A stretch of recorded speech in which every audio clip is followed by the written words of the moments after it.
You don't see it coming. The room is quiet, too quiet. A metal table, scratched and uneven, sits between you and three men who haven't blinked in minutes. One of them reaches into his jacket and places a gun in front of you. No explanation.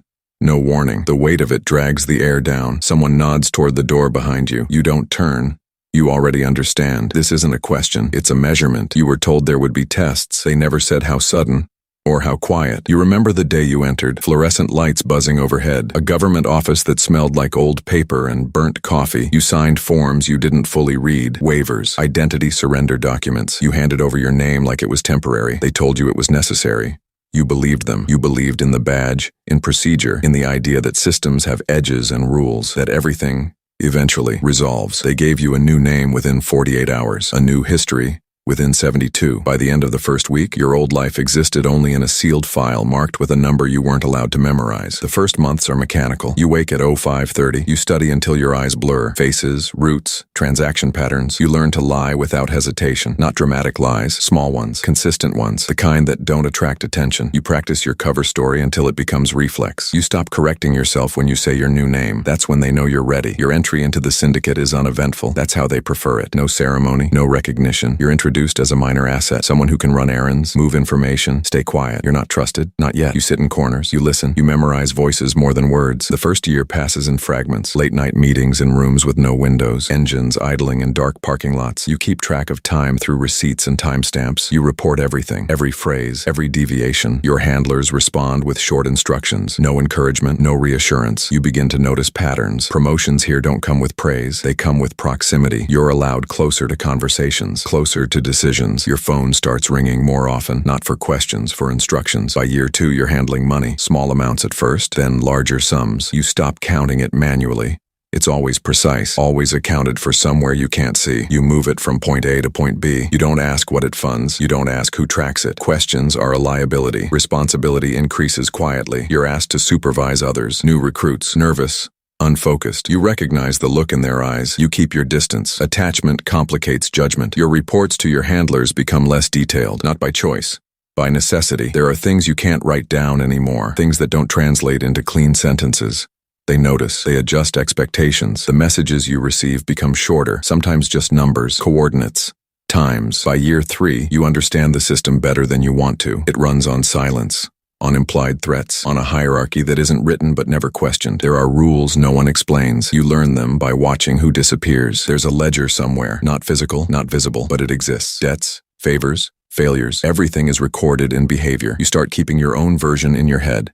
Names, patterns, risks. You learn creative compliance. You follow orders, but you adjust execution. Small changes, slight delays, enough to manage outcomes without drawing attention. It's a skill you never trained for, but it keeps you alive. The bureaucracy on your side is no cleaner. Internal reports, clearance levels. You're assigned a handler, then reassigned. Files get updated without your input. Decisions about your life are made in rooms you'll never enter. You receive them as instructions. Always neutral.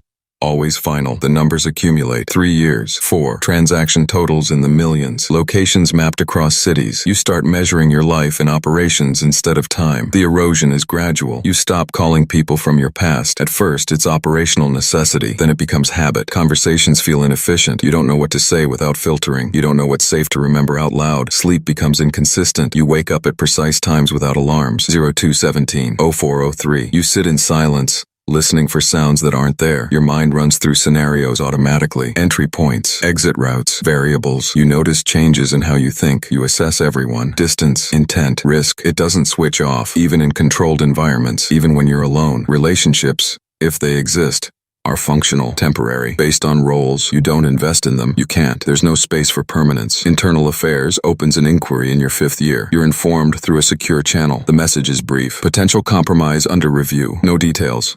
No timeline. You're told to continue as normal. At the same time, something shifts inside the syndicate. A shipment is intercepted. No clear source of the leak. Conversations change tone. Less casual. More deliberate. People watch each other more closely. You feel it in the pauses between sentences. You're now positioned in the middle. Too deep to step back. Too visible to disappear. Your reports become riskier. Each transmission is a calculation. What to include. What to omit. What might expose you from either side. Then comes the order. It's delivered the same way as everything else. Quietly. No emphasis. You're told to handle a situation. An individual flagged as a liability. You know the person.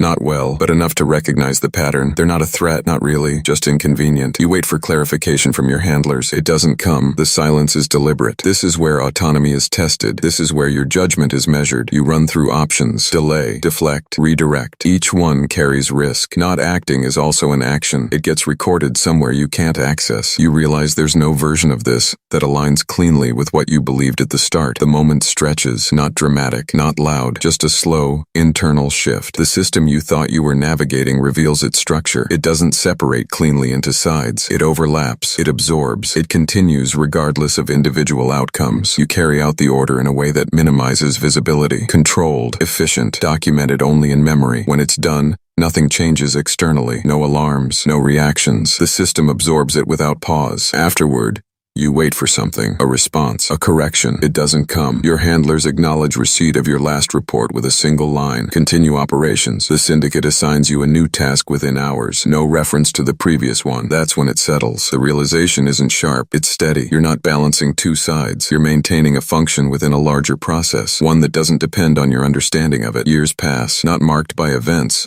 but by transitions. New faces replace old ones. Some disappear, some advance. You adjust. You adapt, you remain. Eventually the message arrives: reassignment. Extraction window scheduled, no explanation, no ceremony. You're given coordinates and a time: 0340, a location on the outskirts of a city you've known only through operations. You follow the instructions. No deviation. You arrive early. You wait. A vehicle pulls up. Standard issue. Unmarked. The door opens. No one greets you. You step inside. The door closes. There are no questions on the drive. No debrief.